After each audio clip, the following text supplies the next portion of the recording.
time you going to the gym, nigga? I'm getting off at 12. All right, nigga. I was at 12, sipping on this Mason. Man, I only got a little bit of $1 left. I ain't rolling up no wood. I'm rolling up straight games. Bro, listen, I ain't nigga, man.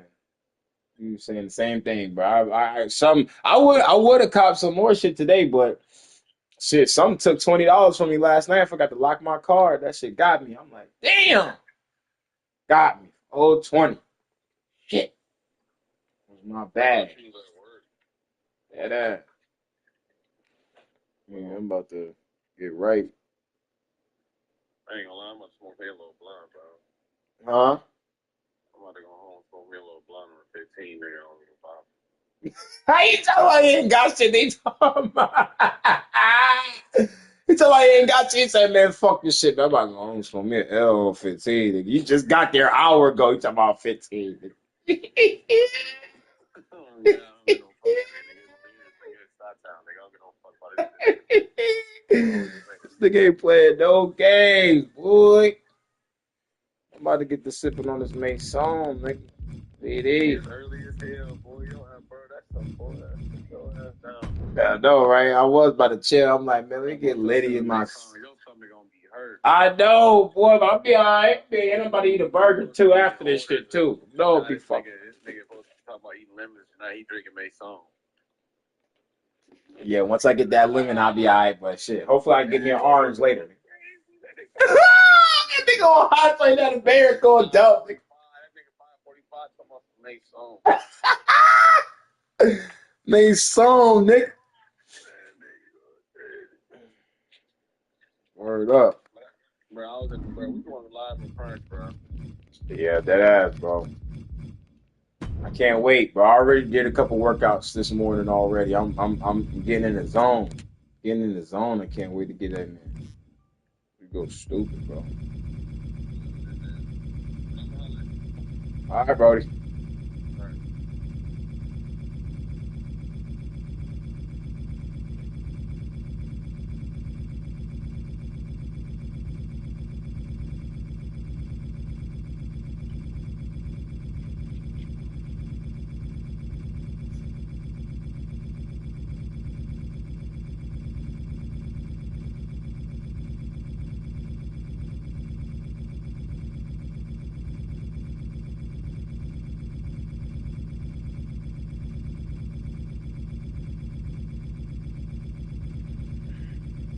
What the fuck was that?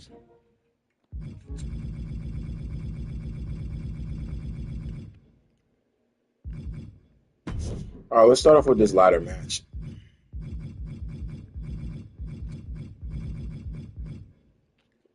Let me do. Hold on, who was it? Oh yeah, that nigga Shawn Michaels was tight. That nigga Shawn Michaels was tight as fuck. That nigga did not want to drop the belt to Stone Cold, nigga. When Stone Cold was just about to become the guy. That nigga Shawn Michaels was such an asshole, bro. He did not want to drop that title, bro. That shit kind of made me look at Shawn Michaels different, nigga. I'm like, bro, why you such a bitch? Like, bro, you think you that good for real, Shawn Michaels? You not my favorite wrestler of all time, bro. You nice and shit, but you know what I'm saying? They was dick riding you. He got all the gifts. He's the greatest that kind of we've ever seen. No, nigga. As a technician, I get it, but nigga, the greatest wrestler I've ever seen in the ring is Kurt Angle, nigga. What the fuck are you talking about? You're not better than Kurt Angle. Y'all had that match, nigga. What the fuck's wrong with you, nigga? VD, Tommy, nigga. Stop playing. Smack shit up. Where that lad at? Oh, hold on. Special guest. I'll do falls count. Special guest falls count. I'm about to go old school on them. What was that? Was that WrestleMania? No, that wasn't WrestleMania, right? I think that was like No Way Out or some shit. Bad Blood. No Mercy.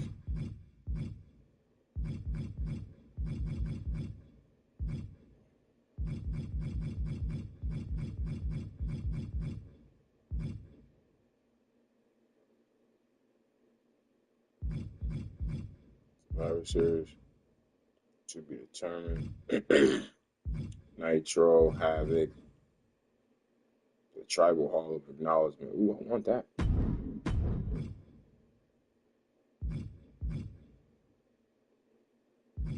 Bro, give me these WrestleMania joints, bro. Stop bullshit. Where's No Way Out, bro? Let's just go No Mercy. Fuck it. Traveling between seasons ain't my style. You tryna play it for the future, I'm a right now type of guy. Don't get it twisted. You got one of me, you got me twisted up. You know that I don't mind loving you late night and getting you right. Oh, we ride the black Beamer, G-side the backseat up. Hey, when you tripping, get it with me. You wanna kick it, just be with me. Ooh.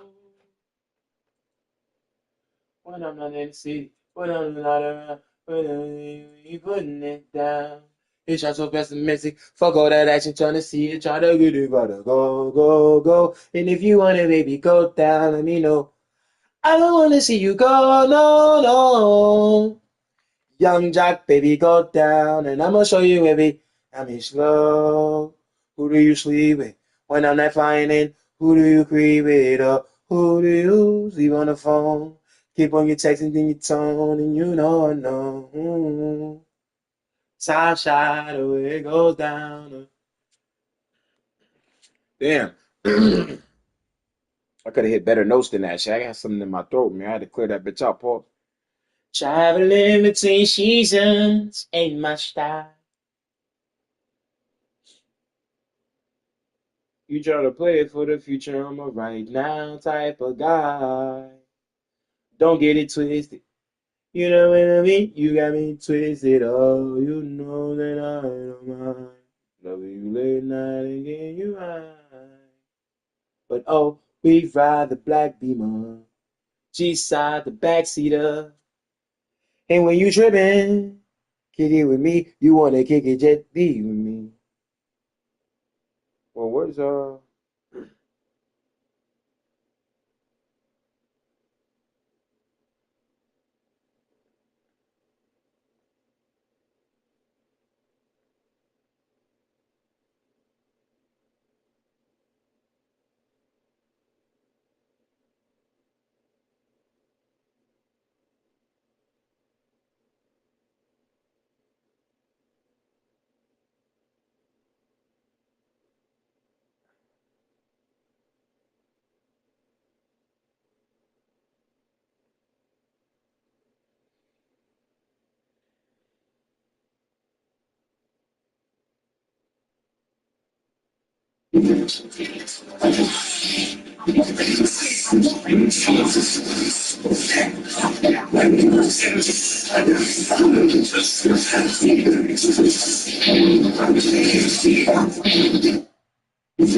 We're about to see the discount 2-for-1.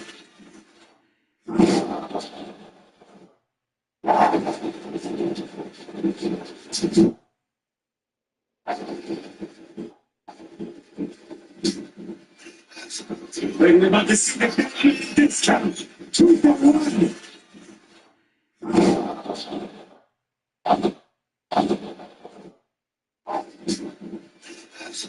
We're about to see the. This is the difference in determination between you and me. It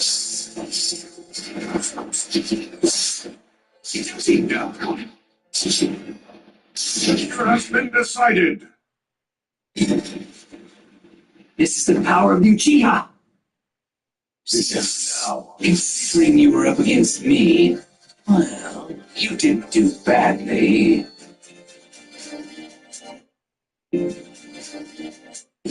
This is the difference in determination between you.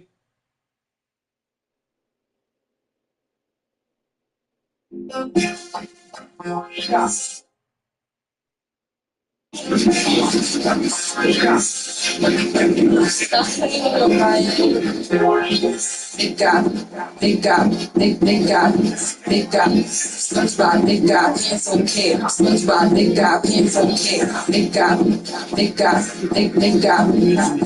SpongeBob, they got pants on care. SpongeBob, they got pants on care. Before we wake up, I'm feeling my best. I bend over, I do my little stretch. Ain't a jellyfish, but I'm the catch. Feel like that fish bomb. What the fuck is Shorty talking about? VD. I have no idea what Shorty was talking about, bro. Like, what are you talking about? Ice Spice? What are you talking about? Why the fuck you come up with a song called SpongeBob? And that shit was trash. The fuck? Like, what the fuck was you talking about? Shorty, you was not the same, boy. I remember when you first came out with what that shit was. I forgot what that shit was called. That shit was fire when you first came out. Now you just trash. Now you just trash, Shorty. You just fucking trash. Like, go back in the booth and fix some shit up, man. Cause that shit ain't it, you heard? Johnny Man's up. Damn. VD Tommy, nigga.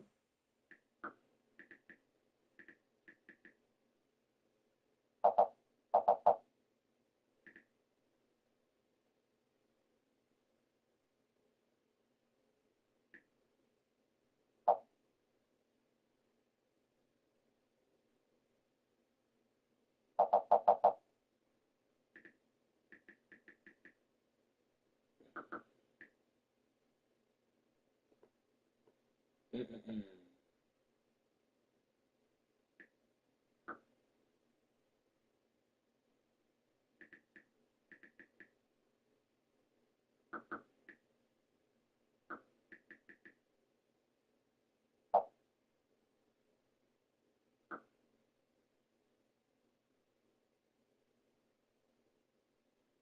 Shit, I'm gonna keep it a man.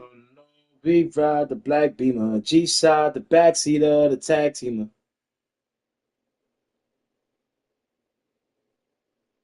Yeah. Now go back to your head. Go. Sit on it. Hey.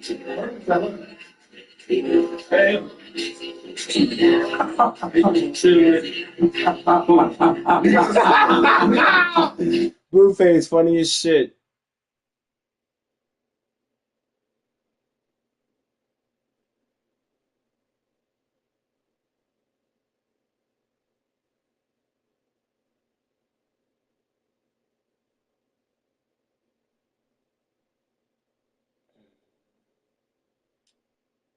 Mm.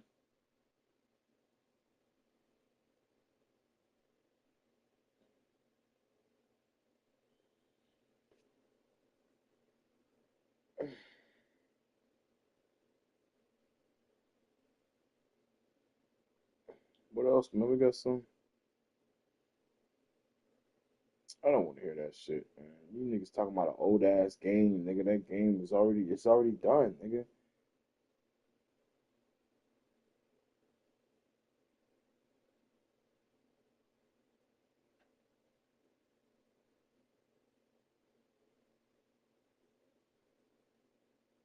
Come on, man. Now we got a video around here somewhere.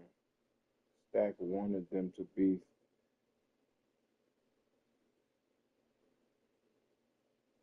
Oh, what this nigga talking about? I love the classes. I just like how the teachers and the coaches get to help me grow and get prepared. When you and I had a conversation, we talked on the phone, and I just thought it was very important. I want to hear why you thought it was very important for you and I to have a conversation. Yeah. To settle our differences. Okay, so we got to talk about Shannon Sharp and Mike Epps ending their beef, man. And we all know Stephen Jackson is not going to like that because, remember, he shared his opinion about their beef, and I'll be getting to that later in today's video. But yeah, guys, remember when we covered when Mike Epps and Shannon Sharp, they had a beef that kick-started about a year ago when Mike Epps had made a joke about Shannon Sharp's Club Shay Shay platform. That nigga Shannon Sharp called me trying to do an interview. I said, no, Medea, I ain't doing it. So you can sit across from me and look at my balls. I'm just going to take that. It's called Shay Shay. The nigga's telling you. People ain't gonna let niggas tell me that I'm a deal too. They exposed them at the time. It was at the time when Cat Williams' interview went viral, broke the internet, and everybody was responding. A lot of comedians were telling Shannon Sharp jokes, and Shannon Sharp responded. He was talking about it like, yo, you're just mad because you wanted an interview on the Club Shay Shay platform, and we just haven't really got back to you on that. You said I reached out to you to come on Club Shay Shay, and you a mofo lot. Now, when I see you, I'm going to see you. I'm going to see if you about that. Okay. I'm going to see if you want to say what you've been saying on trying to get some jokes because you got mad because Cat Williams did what he did. So Shannon Sharp was like, yo, another reason why you're upset is because of the Cat Williams interview. Remember when Mike Epps had responded to Shannon Sharp threatening to pull up on him? This is what Mike Epps had to say. So, I'm not going to lie. I did DM you to get on the show. I DM'd you to get on the show because you brought my name up. When you were sitting there with Cat. He was trying to get him to talk crazy about me, but he didn't. Okay? Now, second of all, I'm not pulling up on me. You're going to be an all-star. I'm going to be at the all-star in my hometown. And I'm going to see you. All right? I'm going to see you, brother. And I'm just letting you know. All right. I don't be doing fighting lately. I don't do no fighting. So, there's only one other option. If you don't fight. What the fuck am I about to do? Okay, I know what I'm about to do. Blank. All right, who won that match? Blank, blank, blank, blank. I know who won the match. So time went on, man, and we saw that Shannon But I Sharp low-key and Mike wanted the match Epps to had go the other way. linked up, and it's the photo that But they we put out gon' at the time. we They gonna had do it the way it was in a supposed to go. restaurant. They sat down, talked, and discussed. Fuck that. That's whatever I want. But I'ma still make it go with the way it's supposed to go. But man, fuck that. Guys can just Word up. have their words Fuck and that. just drop the beat. I'm the Brahma Bull, nigga. I'm that nigga, you heard? I brazen, whatever glazing, which was Steven Jackson. Trailblaze, raisin, whatever the fuck that nigga be saying. BD, nigga. Jackson shared his thoughts about Shannon Sharp and Mike Epps in their beef. If you smell, nigga, what the fuck I'm cooking, you heard? Johnny Manziel, I'll smack the shit out you, nigga. His podcast and Cat Williams and all this, you know, he made headlines, broke records. You recently got invited to tell jokes. I can tell jokes. And it kind of started getting back and forth, but I was glad. I knew what would happen. You and Shannon were able to talk and figure it out, and that happened, I think, yesterday, if I'm not mistaken. Can you kind of give us the template how that came about and when you got right now? Well, you know, at the end of the day, this is all entertainment. You know, that's what this is. We're not selling drugs. We're not in the underworld. So there's some guys out there to They got fuck Chuck. They gotta give out whole percentage. What the fuck you talking about? They got me gangster. I'm not finna do this shit with y'all. Sometimes we can get in my pocket. In my pocket, got a glizzy ball. You know, I can get out. We just do like that. I can tell you that I did. Something I shouldn't have said. Some of the stuff was good. It was funny. Somebody close. Okay, Blaze gotta watch you. What the fuck is going down there in my mix? Shut up. I just those reaction to my shit, nigga. My shit. My shit, nigga. Those popping reaction, word. Reaction. You know. And then, like I said, you playing the game though. I'm not doing nothing crazy, but I smack shit out. You take back to the roast. Back in the roast, we tell that what's going on. Hey, I'm just wondering why. You know what I mean? I got singled out. You mentioned that role? And then, you know, he told take you, nigga. Stop. He was like, you know what? Fuck! I'm gonna be honest with you. It was because it was you. He said, because guess what? Fuck with you. These people out here, they're down there do what you tell them to do. Wow. When he said that, why would they do that? I didn't look at it that way. Why would they do that, nigga? VD, Tom. VD, old school shit. The Rock versus Triple H ladder match, nigga, for the Intercontinental title. That's how that shit was busting back in the day. Back in the day, that's how that shit was busting in the 90s, you heard? When they both was coming up type shit.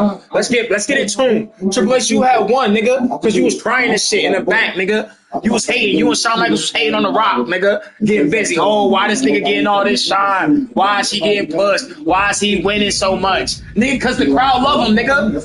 Fuck wrong with y'all. You had to come with D-Generation X just to get this nigga out of here for the most part, nigga. Stop playing me. If I'm doing that's what I told you too. If they jokes, why you gotta apologize if they jokes? I mean, I guess you gotta come back. It wasn't. Nah, why would we do Stephanie? Now we gonna do no Stephanie, nigga. Fuck out of here. Where's Sean, bitch ass, man? Get this whole ass up out of here, man. Mike Epps got a movie out with Snoop right now. Oh, now y'all want to give me all these Michaels. You got me 94, 05, and the regular. This nigga ass. Let's get you this regular nigga. VD! Put that nigga in the manager time. VD! You know, it was Mercedes-Benz versus Who the special guest, nigga? Let me see. Who the special guest? Let me see. One thing I wanted to show these kids. Let's do. I wanted to show these kids that guess what? No matter how I felt about him. Damn. Okay, here we go. We do Mankind, bitch ass. This don't have to end in fire. And I'm not about to prove myself to nobody. Yes. When I work so hard for it to show somebody I'm a real nigga. Intercontinental, where are you? You talked about them. You did it right. The 90s, right here. This is the one y'all went for, right here. In the 90s. VD. VD on that nigga, right? Shut up the homies. I'm serious. I mean, I talked about Shaq straight in his face. I called him Shrek and all kinds of shit. I'm thinking that he gonna last too. You only get mad like that with some truth to it, dog.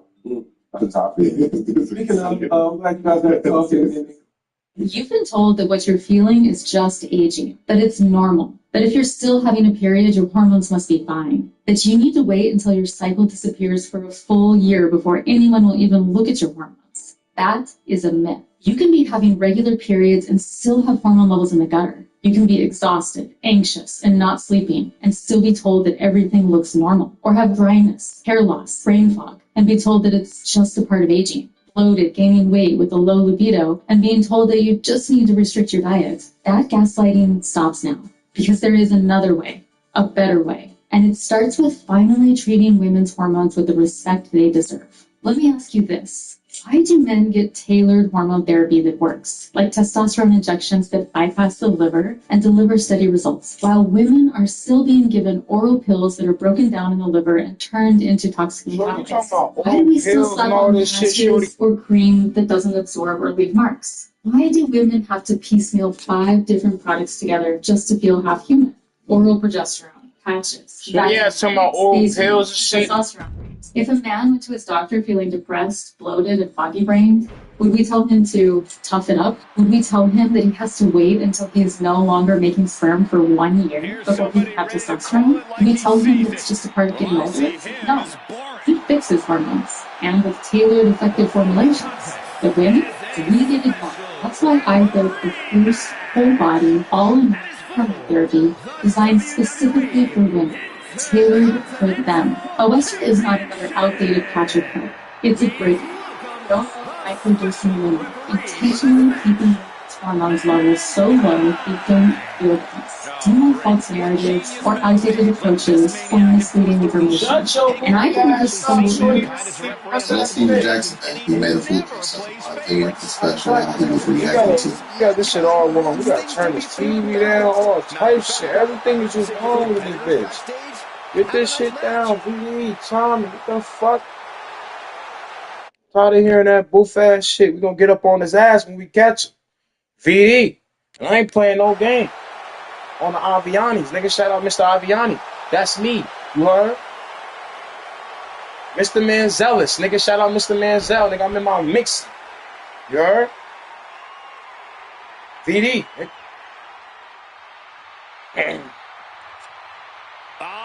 I'm mixing, nigga.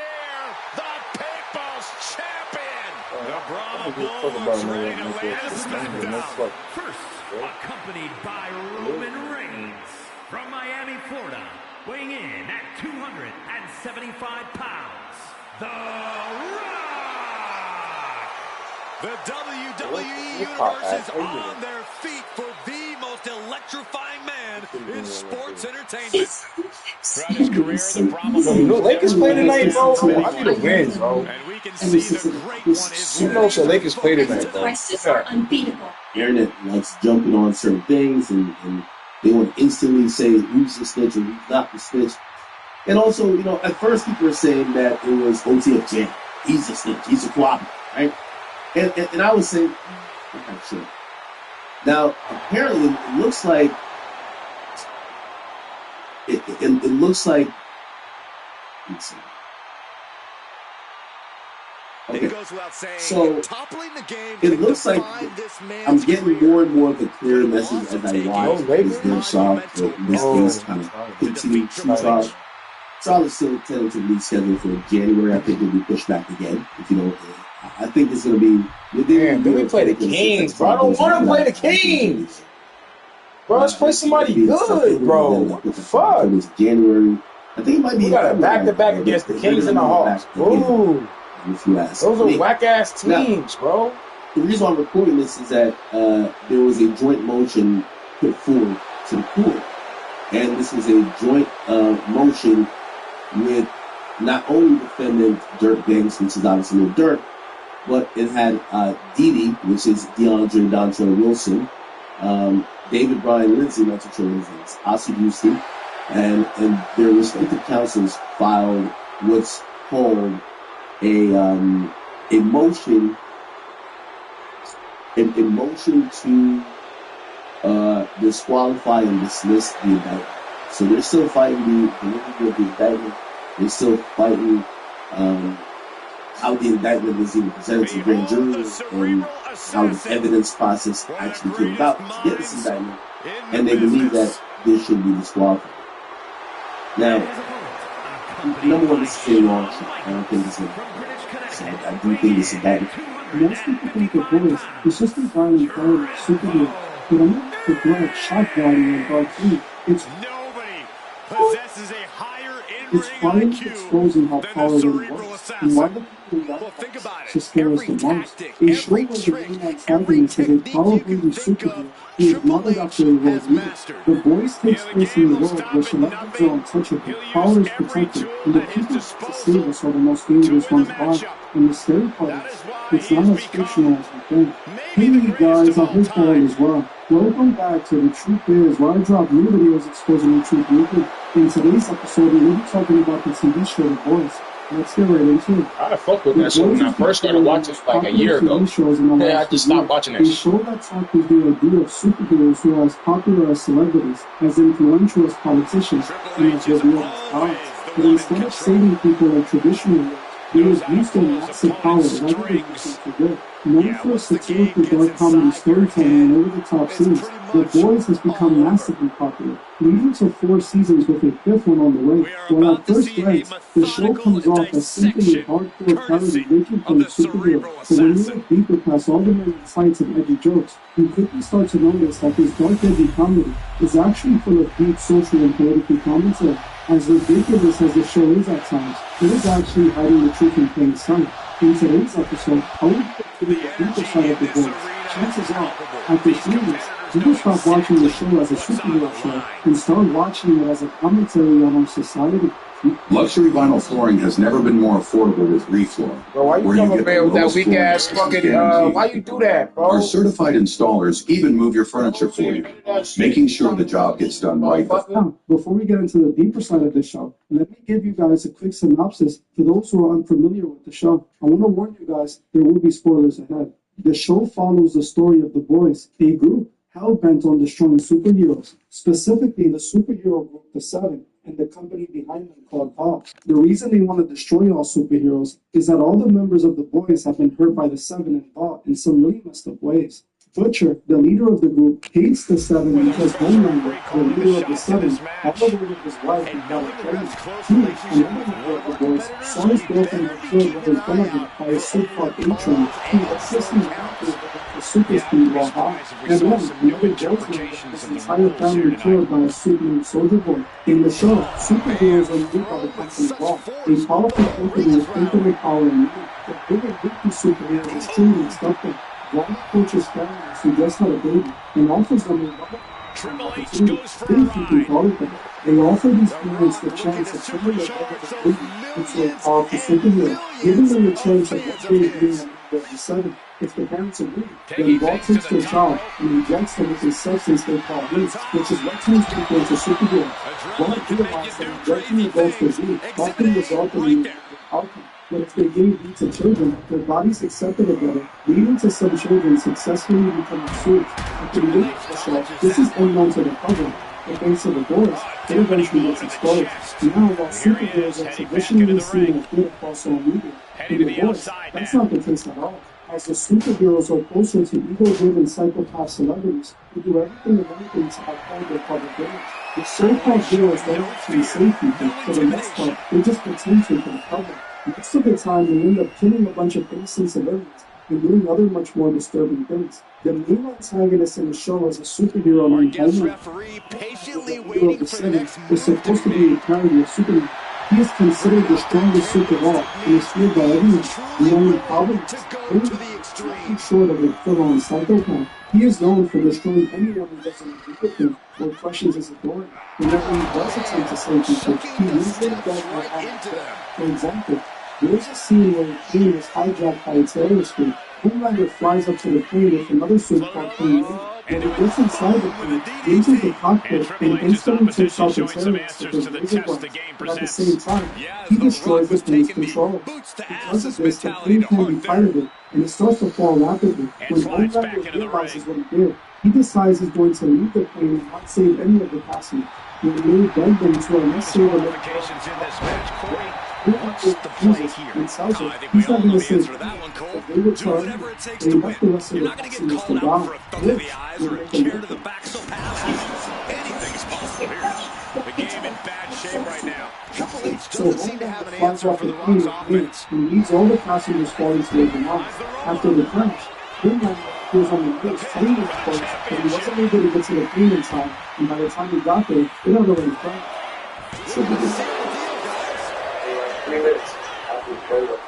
This by far is one of the greatest examples of who Homelander is. He is not concerned with actually being a hero, just looking at them for the comments. Because of his immense power, he goes on checks for any of the people cool things he does throughout the show. Eventually, we do find out why Homelander is so big and cold-hearted, but it turns out it's all because of Paul. Superheroes was essentially the child of God. The company paid an employee to sell them. They used another suit named Soldier Boy as a donor and impregnated the woman with her baby. Eventually, when Homelander was born, he ended up killing and selling the mother and lasering her from the inside because he was essentially a child of the company. He wasn't raised by traditional parents. Instead, he was raised by a group of scientists in a lab who treated him like a circus freak, using him for experiments and basically torturing him to test his powers. This severely psychologically affected him, leaving him with a knowledge complex, leading him to seek continued validation from figures at work. Most notably, excuse me, a ladder match. Hate it? I'm thinking it's a ladder match. This ain't no ladder match. Quick, I'm like, what a ladder match? But just like everyone else around him, he go on to laser her face off because he became jealous of her. On the surface, the show is basically about how everyone is afraid of Homelander and wants to destroy him. But underneath that initial layer, you start to see what the story the boys is going to tell. Let's start peeling off the layers, going deeper and deeper, revealing the side of the boys you don't have to pick up on. The first thing they make extremely obvious is that the so-called superheroes are actually in a rivalry for celebrities and political figures. There is a pretty clear comparison between the superheroes and big celebrities. For example, in the show, the superheroes have to focus on their public image and their opinion with the suits having teams of leaders who tell them what to say and what to do, just like celebrities have handlers who construct their entire public image to make sure they stay on ground. In the show, the heroes are more focused on making money than actually saving people. The Supes also actually star in superhero movies, and they used to craft their hero story, making the Supes actors instead of actual superheroes. Drive time makes it easy to buy a car. Already approved. That was easy. Yeah, and you can even customize your own terms on every car. Oh, this is smartest. You can change my... Yeah, and we have thousands of cars for just $15. Yeah, this...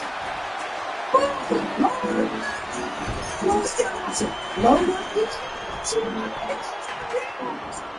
is just nasty. Easy. Go to legooooo.com. Could have used some help from the millions of fans that time. Lifted and completely helpless here. And the glory. He kicks out with force. And our referee watched that one closely. Our just referee showing superb action skills. Not missing a thing. Wicked kick. He can barely gain his footing, and he has no clue what's coming. He ain't got no finishing.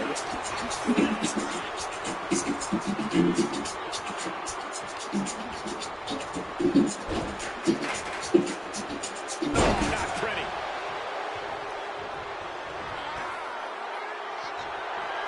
What a shot. They use these heroes to sell products, sell movies, and to push political campaigns.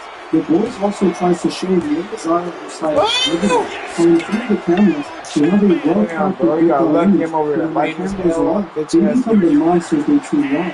Doing things they would never make a chance to see. It also shows the toxic celebrity environment. As celebrities acting like this fucking blind motherfucker.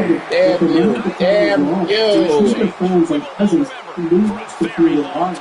In the show, everyone refers to regular people as toys and worthless only their affairs of business, while comparing themselves to a god.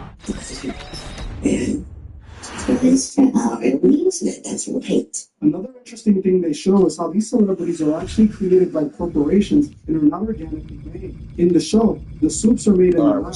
They are groomed from childhood to become heroes when they grow up. At the end of it all, they're just a product made by the mega corporation involved. Just like we see with the biggest celebrities, who themselves are made, groomed, and controlled by a Hollywood machine. Showing that these celebrities are closer to hand puppets than people. It is also an analogy for child stars, how many parents choose to sell their children to Hollywood so they can be stars and make money. Another thing this show does a great job of showing is how celebrities get away with all the horrible things they do. For example, in The Boys, every time they hurt civilians or cause the demise of an innocent person, the media runs a story that makes the heroes look innocent. Just like we saw earlier from the Homelander scene, when he left an entire plane of people to die. But the media reported it like he wasn't able to get to them on time. Another example of this PR media manipulation is how they stage their hero saves for the public. There is one scene where Homelander's son rehearses a superhero save where he has to stop a bank robber. They use actors and try to make it look as real as possible, rehearsing and practicing the save for days. When they actually went to enact this save in real life, Homelander's son ends up accidentally killing the bank robber, who is just an innocent actor. But the media then spun the story to make it look like he stopped a violent criminal.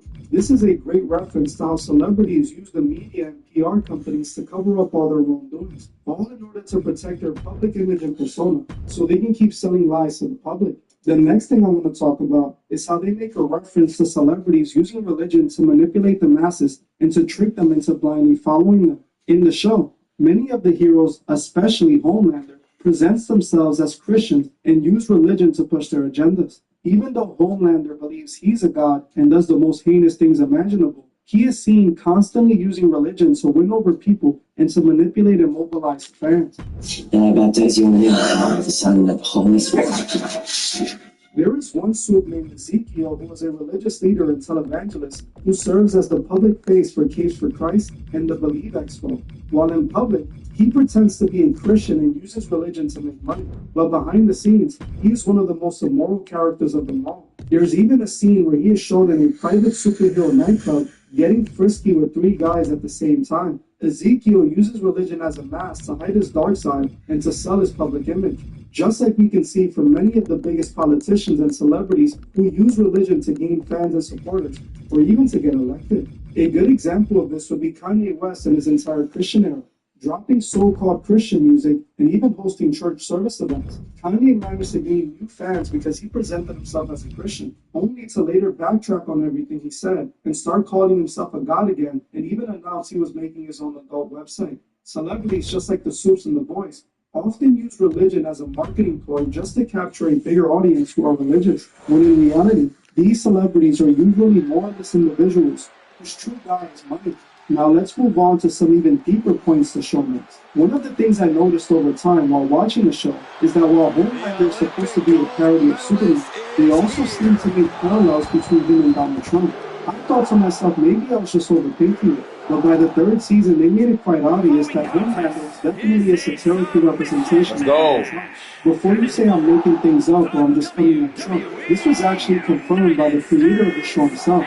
Eric Kripke, the showrunner, described My top five. as a metaphor for U.S. President I got Jeff Hardy, He used the show as Chris Jericho, a satire of modern American politics. The show's writers The Rock. are committed to taking snippets of Trump's speeches and incorporating them into Homelander's dialogue. America will be safe again. Several major scenes were directly inspired by Trump's real-world actions. For example, in the season 3 finale, there's a scene where Homelander fills a protester in public and is cheered on by his followers. This entire scene was based on Trump's 2016 remark to shoot somebody on Fifth Avenue. I go Roman Reigns, Randy Orton, and I got to throw Kurt Angle in there. I wanted to throw Kurt Angle for the 5, but Kurt Angle, I'll do the honorable mention of it. Which was proven true with Homelander in season 4. When I just had to get Randy in there, no cap. The incident made with some Randy, that nigga. the protester threw an empty water bottle at the sun, proving that Homelander seemed more like a god than a hero. Some will say Trump is here. Now, obviously, if Homelander is supposed to be a dark parody of Trump, then naturally, he is portrayed as Yeah, the leader I had to of get the Randy right. in there. His starlight, former Jeff member Hardy, of the Chris Jericho. resistance leader, depicted as the leader of the right. In the show, Starlight is the Roman leader Reigns, of the Starlighters, Randy which Orton. focuses on themes often associated with the American left movement, such as corporate accountability, Who else I said? and exposing corporations within powerful institutions like law and international. Now, this is when the show reveals the most important truth of all. The political deception that people fall for, while Homelander supporters are seen as that's 5 right there. Starlighters are seen as Did I skip somebody? tells us how both two wings of the same beast with the character of the story. So this website that I'm on right now lets you invest into real estate for as little as a few $100s. It doesn't require me to deal with tenants or rehabs, and it is completely backed by the government. So basically, the site allows me to find what are called tax-lien properties. These are essentially properties where the owner has failed to pay taxes. When that happens, the government actually creates certificates for that debt. So I can go and scan this site for properties around the country. Doesn't even have to be in my local area. A new double champ guaranteed. Major shifts in the NBA trade market. Unfortunately, the Mavs lose Anthony Davis. What does that mean? We've got the latest injury update, plus the Grizzlies. Now we've got the teams that are interested in trading for Ja Morant. I'm Trevor Lane, the basketball board. So make sure you subscribe right here to the channel. Johnny, we got the memo. We're matching. We're ready to go. Are we? That's bad news. That means we're going to get back. Why do you guys think Bryce's half of you? I guess it's because you're struggling. Just some negative. By the way, subscribe to the channel, turn on those notifications. As well, we can get our subscriber count up to 30,000. Help us get there. Hit that subscribe button. All right. Next on, we're going to the Mavs. Seek a hand specialist opinion to the extent of damage to Anthony Davis' left hand. League sources confirmed fears of ligament damage. Some running on this. After that, later confirmed ligament damage for AD. He got his hand caught between himself and Larry Marketing. Next time, just saw the official announcement when the Mavs, Anthony Davis, he sustained ligament damage in his hand. He's currently seeking multiple opinions on next recovery steps. Bottom line, if he has to have surgery, he is out for the foreseeable future. Certainly past the trade deadline. Johnny, typically, when guys are looking for multiple opinions, that means they didn't hear something good from the first opinion. This is absolutely brutal for Anthony Davis. This is brutal for the Dallas Mavericks. This is the main piece that he got back from the Victor trade. He has not played 5 consecutive games with the Dallas Mavericks yet. That is unbelievable. And he continues to suffer one injury after another. And for the Dallas Mavericks team that was very much risking the trade options for him, I think that's now dead. There is no Anthony Davis trade coming on. That team is going to trade for him with this injury. Yeah, is there any possibility that team would trade for him and then be like, hey man, you're always good. I do think that in terms of that max extension that he's working, that's probably going to, I would assume. Yeah, I'm sure he would try to push back against that. But would the team trade for him and then try to hold the feet to the fire? I think most likely that he would.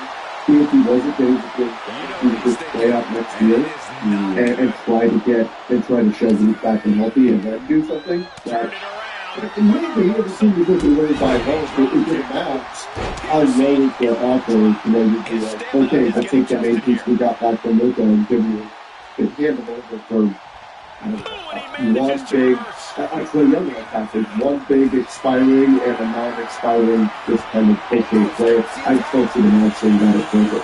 Yeah, and the match either. And frankly, that was just something you don't typically see operate that way. But I did think it was interesting from the buy low perspective because he's injured now and trade for him, and he may come back. I don't know, in the season, stuff like that, but maybe it's just an extra move. But you could also say, hey, do you want the suspension or not? Maybe he does play out the next season and go from there. But teams typically don't operate that way. But I feel pretty bad for him because he very clearly wants to play, but his body just doesn't let him play. Like that injury, I don't even see what happened there. I've seen people saying that this is the man's way to take, that this is all fake and not. I think it's bullshit. I don't think there's anything to that. But that's how, like, inconsequential the moment was, and now he's out. I don't want to say for the season, but for the foreseeable future. Certainly, probably through the All-Star break, past the trade deadline. You're getting to that point where if you have any, like, actual surgery, it's probably for the season. You're, like, about to do halfway through. So, like, I wouldn't be surprised if he winds up missing a good chunk of the remainder. And you know, I don't, it sucks, you know, for a guy to constantly have these injuries and stuff like that. Thankfully, he's still getting his money. I don't feel bad about that part. But like, he wants to play and all that stuff, and his body just will not allow him. It is one freak injury after another, and it's relentless. And that's why when we talk about him, we say there's just no way that any team, whether it's the Mavericks or otherwise, can give him that big extension. That's going to be like a 60, 70, whatever $1 million deal. You can't lock yourself into that in the next number of years. And I know that him and Rich are going to try to get the best deal possible, but on some level, they have to understand and realize this too, right? So we'll see what happens with that, but just absolutely. And I do think that what's going to happen when the Dallas Mavericks, they're going to continue to lose games. They're going to drop in the standings, and they're going to point. I think this is going to push the Mavs to be selling at the trade deadline, and I think they're going to do what they can to bottom out because this is the one. If in the next 5-6 years, they actually have control of what they can happen. I think they now, this is the hand they dealt and have to capitalize on that. And I think what's going to happen is even if Anthony Davis, let's say he's free to return mid-March, they're going to do what the Raptors did with Raymond Wilson. And they're going to say, yeah, you know what, let's double that here. We need to drop games, not win games right now. I think this shifts the market in 2 ways. Number one, this takes Anthony Davis off the trade market. I think the Atlanta Hawks are very much setting up to trade for AD. The Trae Young trade, I think there's a future for two-back. I think it's fair to question, do the Hawks even do the Trae Young trade if they do Anthony Davis was hurt? Like, that's a really interesting thing to consider. So, I think they do have to trade market. Number two, I think this pushes the Dallas Mavericks to be a seller at the trade market. I mean, that may be the best for them because of the situation. But, yeah, I mean, we live in a world where the Hawks were very heavily linked in. They, like you said, they might not have pulled that trade out. I think they still do, just because Trae was asking out and wanting them to resolve that stuff as far as extension. Yeah, so, like, there was just some dissatisfaction on both sides, so I think they still do. But, man, either way, he's going to get injured like this. It's probably for the Hawks' best interest, you know? Like, not to try to rush this process. I think they're on the right path. I don't know that you needed AD in the first place. You're not going to win anything even with him. But you get help, but you're not going to win at all this year. But, you know, I think that you probably were just better off not. You're just going to get injured like this every other day. Like, I talked about this with you. AD's already had up to 18 different injuries for the Mavericks in terms of injury designations. And that doesn't mean that he's missed that amount of time every single time, but he's just been constantly. This has been a brutal year for him. I mean, literally, it hasn't even been a year since it's been like 11 months or something like that, right? Like, yeah. It's crazy. crazy. So it's I just can't in good faith say that a team should try to trade for him, regardless of how good he can be. We know how good he can be, but at the end of the day, the best ability is available. So he's not able to be out there. So that man's body does not want to play NBA basketball. He's 32 going on 47. Unfortunately. Okay, so I do think this shifts the trade market, and it could impact conversations with Memphis Grizzlies because I think there's going to be a number of teams that pivot from Anthony Davis to Jaren Jackson Jr. Like, for example, if I'm Atlanta right now, I'm just calling up the Grizz and saying, hey, you're moving on from Ja, right? How about you start down? Let's talk about Triple J. You like he's what? more on their timeline. I like that better. Oh, yeah, I do. And AD is like 6 years older. Like, I like that much better. I think Jaren Jackson costs you more than Anthony Davis does if you're the Hawks. Like, I don't know if you could sell, if you're the Hawks, I don't know if you could say, well, we're not going to include a piece of shit with you if you're Atlanta. So that's, I think, the challenge. But let's get to the Grizzlies because we've got some updates on the Ja Morant. So that blew up yesterday. We found out that Ja Morant is officially on the trade block. The Memphis Grizzlies, they're ready to move on. They saw what the Hawks did with Trae Young, and they went, yes, give me some of that. So we're going to get into that in just a moment. First, quick shout out to our sponsor, and that is Sleeper. They do an absolutely fantastic job. Sleeper does use our code bulletin. Get a $100 deposit match up to $100 with Sleeper. Super easy to go on there, make some picks. All you gotta do is pick more or less. And very easy to play. And there's live stats with real-time updates and visualizations of all stats on the Sleeper app. You also have a great news feed with lightning-fast updates of your favorite players and teams. Plus a real-time chat where you can engage with other users about individual plays and performances during the NFL and NBA season. So download the number one sports app today.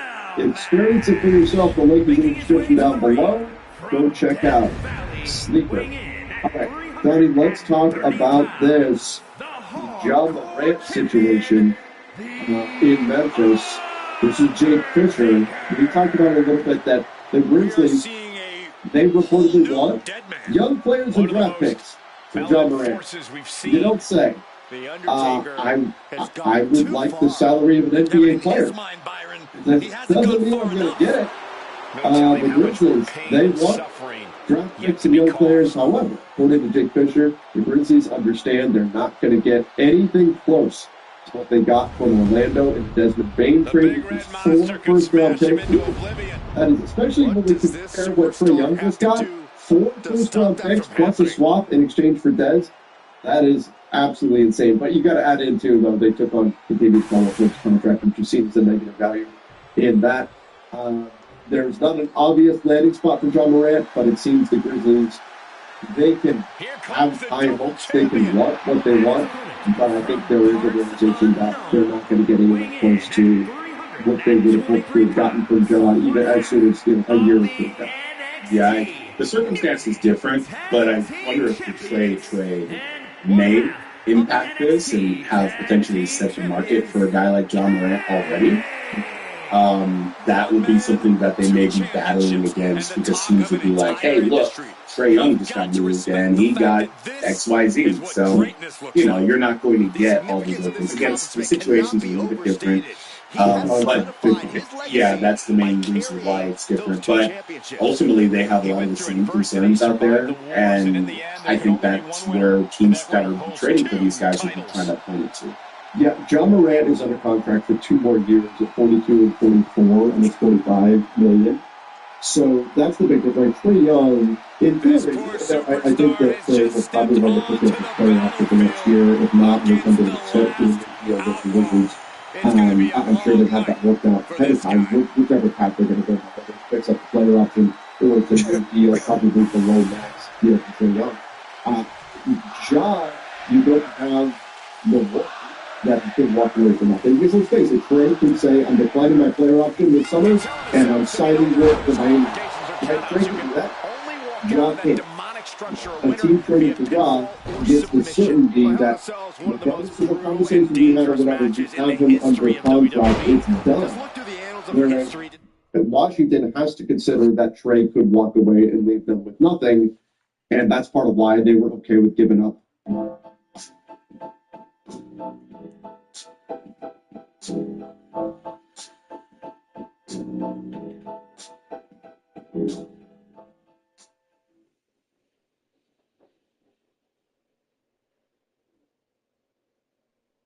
Let's talk about underarms for a second. This little cream from Musuli helped boost my underarm confidence. It's made for sensitive areas like underarms, inner thighs, and bikini line. Pretty much anywhere that gets dark or irritated. It has niacinamide, hydrocodone, and tranexamic acid. It's a 3-powerhouse combo that helps target discoloration without irritation. I started noticing results around week 4, but it really varies from person to person. Some see changes sooner, but generally results show in 6 to 8 weeks. Just apply once a day. A little pump goes a long way. If your dark underarms bother you, this cream is the one for you.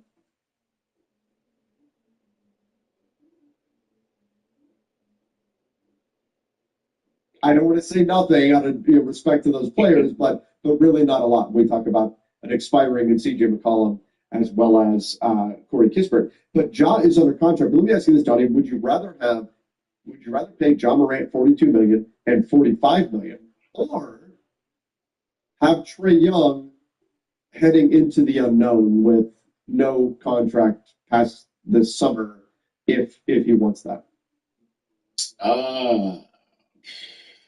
That's a tough question. Like, is Ja, let me rephrase, is Ja a positive value on that contract? Absolutely not. Yeah, absolutely not. Like, the thing with Ja is, and I don't mean to make a sweeping statement, that's not my goal here, but he's dealt with injuries, he's missed time, obviously, he's had off-the-court issues. They're not as prevalent in today's day, but they have happened in the past. You kind of wonder with Ja if he didn't just peak at like 23, because he hasn't been able to be that level of player. And obviously, again, he's just now about to enter his prime. That doesn't say anything for about the career from this point onward. But at this point, up till now, the years in between, I don't think he's worth this money at all. And I wouldn't want that on my books. And frankly, if you're trading for Ja, you're taking a gamble, you're taking a chance on him, and making the gamble that he can be the player that he was earlier in his career. And obviously maybe even be better as he gets older and ages into it. And hopefully the skill part of his game, his shooting, all that stuff rounds into form. I would much rather have Trae, because with Trae, I know I'm getting a certain baseline level with the skill set. He's a guy that is an offensive engine. He can run things for you. He can get the assists. He can get the points. He may not be the most efficient guy. He's like around like league average in true shooting percentage last I checked. But you have a baseline, I think, that's higher than Ja and less injury concern, while having the same defensive concern. And they're different styles of players. But at the bare minimum, if you want out of the Trae Young business, you can do so next summer. Yeah, that's just it, right?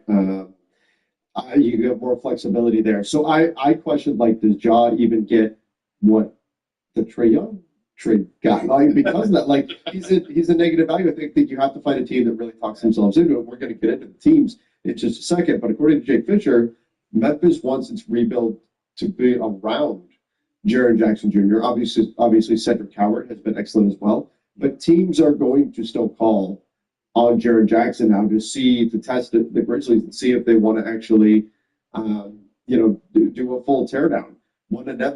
This is from Fisher, wonders whether teams like Toronto and Atlanta will attempt to test Memphis' resolve. The teams that were interested in Anthony Davis, I think they pivot to Jaren Jackson. I don't think Memphis gives in on Jaren Jackson. I think they continue to focus on trying to move John Morant.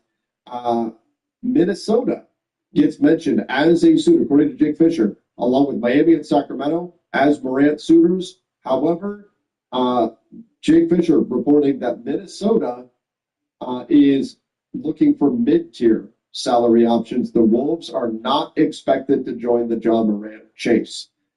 Financially getting there without giving up Julius Randle, Naz Reid, Rudy Gobert, at least one of those players, is very difficult to impossible for the Minnesota Timberwolves. I don't blame the Wolves. I think the Wolves should be after a $20 million-ish player if they're looking for guard, and they are looking for guard help, rather than pay the amount of money that John Morant's getting.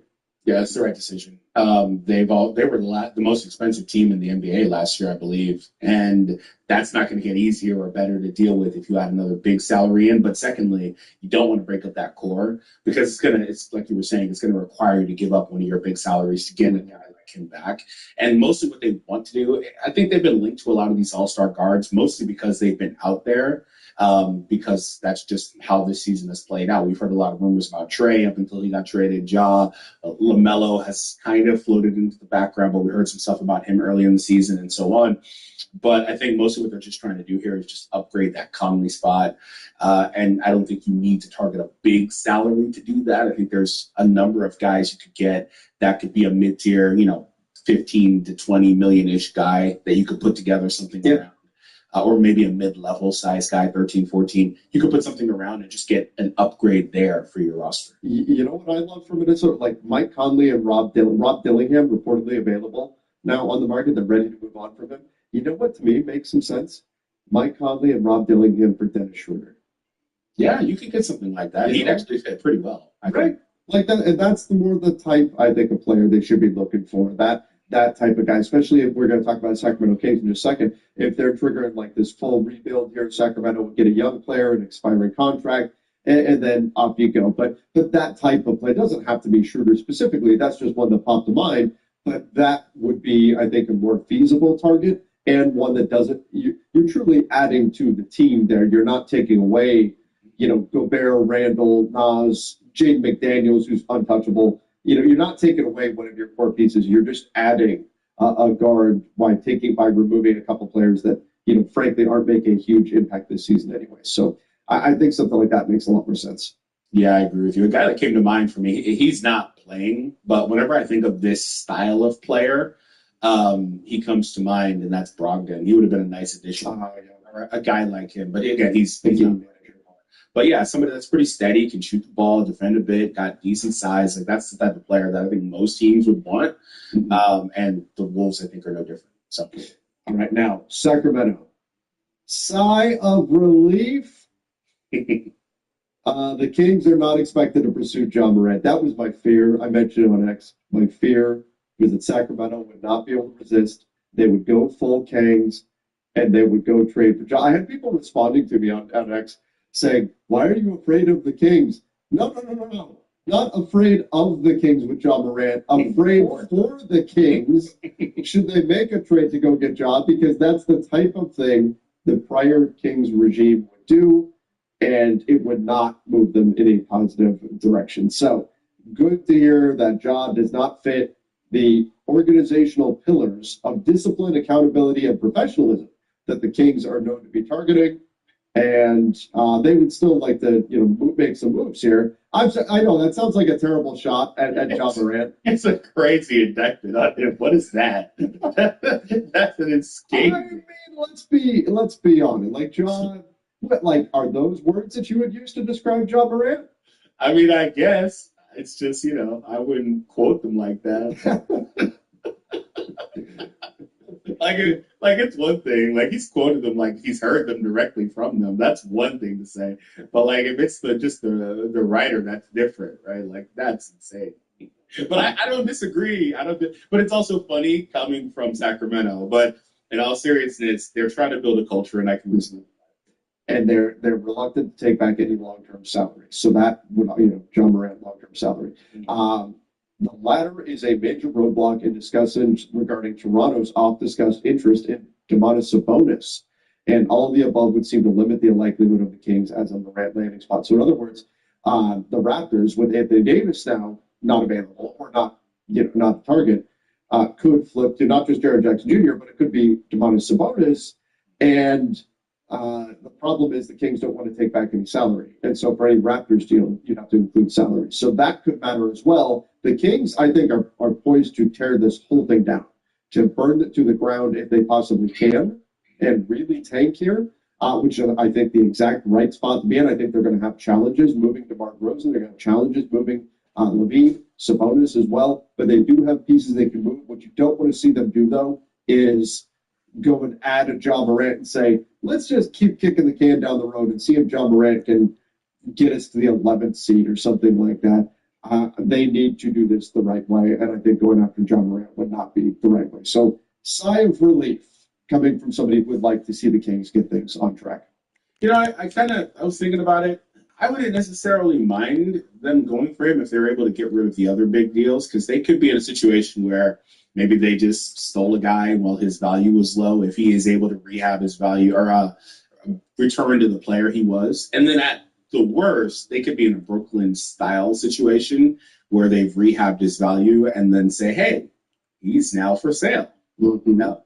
So it wouldn't be the worst thing, but I think that it's contingent on them getting the rest of the guys off the roster first and just bottoming out entirely. I don't want to see a freaking Ja Morant, Zach LaVine backcourt. Like, just burn it down. Like, you don't need to still try to be competitive at that point. But you have a floor of salary. You could, at that point, they don't want to take on salaries. I get that. But you could also use that space to take on bigger deals and ride it out for a couple of years, get assets back in return, things like that, and go from there. That's a standard procedure for teams, right? I mean, Memphis wants positive assets for what havoc has been wrought in that steel cage enclosure. Unfortunately for them, what they do is you say, hey, we'll take Ja for here, but you got to include something said that obviously not going to be correct. Teams will say you have to give us something to get Ja. I think rather than getting something in exchange for.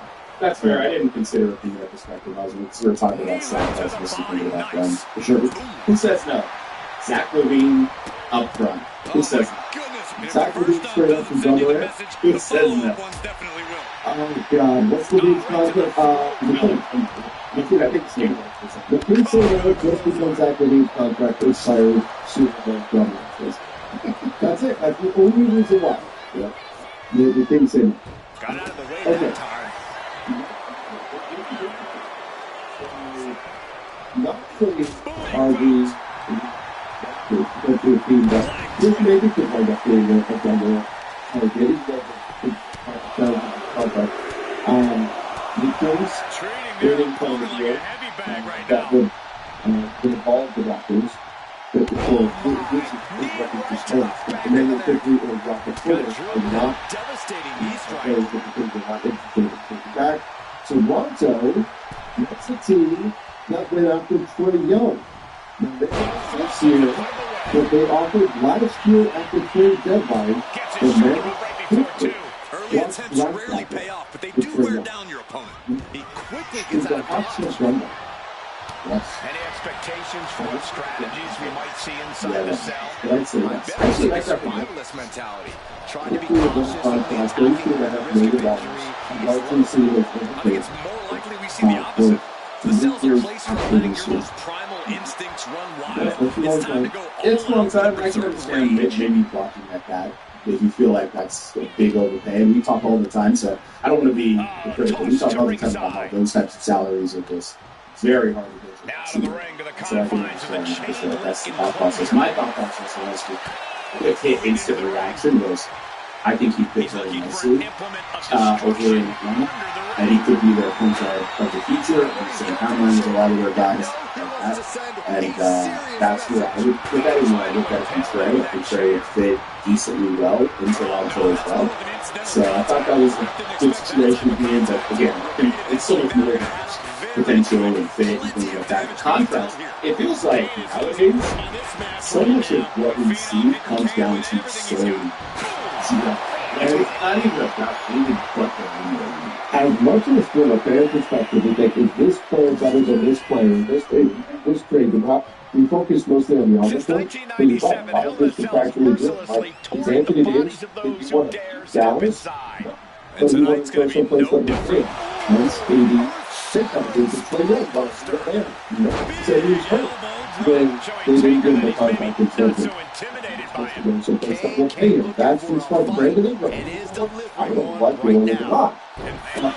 He left, because he was so desperate to leave. The Warriors did it, they were paying. Okay, somebody said, well, and you look at the trades too, right? Like, these teams are like, okay, well, like we've been talking about, this player make this amount of money, this fit him, what we're trying to do on very careful from the team perspective.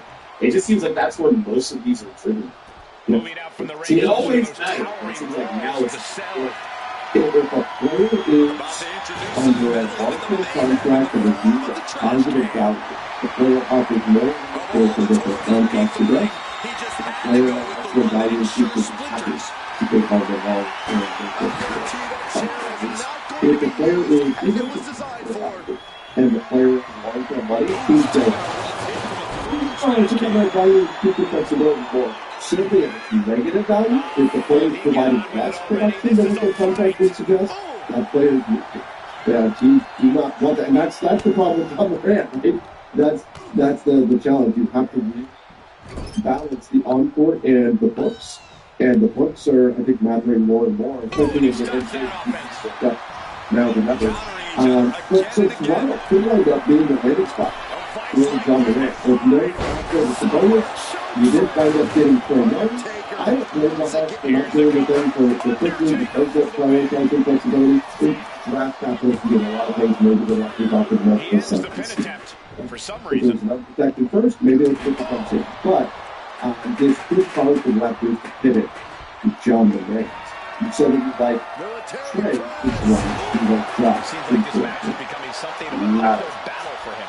The effects of the cells come for everyone. You talk about stay safe for so long. How do you work it? The challenge, don't go right off of it. Looks like he has somebody playing with his table, guys. You guys got influence or you switch. So you've got the Raptors coach is very with Drummond. Is that help or hurt? The positive actually knowing Drummond, is that help or hurt? I'd say her. And I know, but it goes back to what we talked about earlier. You got to think about it. He was there during peak job foolishness. He knows, and doesn't mean Josh and still is David like that. He's certainly going to go through several stages, in the next 5, 6, 7 years, mentally and all that stuff. But he was there for that, and I have to imagine that, he's like, I don't think we really want to add that to your offering, essentially. But secondly, conversely, he was there for Josh Peak too. It's hard. Maybe he thinks he can unlock that from Ja, because there has been, I talked about that earlier, but there has been some concern over the last couple of coaches of Ja's usage and all that stuff. The way I think about it is, at some point, there's common denominator. But regardless, there has been some alarm. So if you think you saw him and what really made him tick during those years, and you could bring that out of him on this team, and you would be getting a meaningful upgrade, because you have a similar, you're taking on money in this situation, but it's a similar thing here with Quickly. You've got a long-term big salary that's probably not all that movable, right? So if you think you can get the best out of him, I think you should. If it's a deal built around Emmanuel Quickly, yes, that's a different situation. That's actually a cap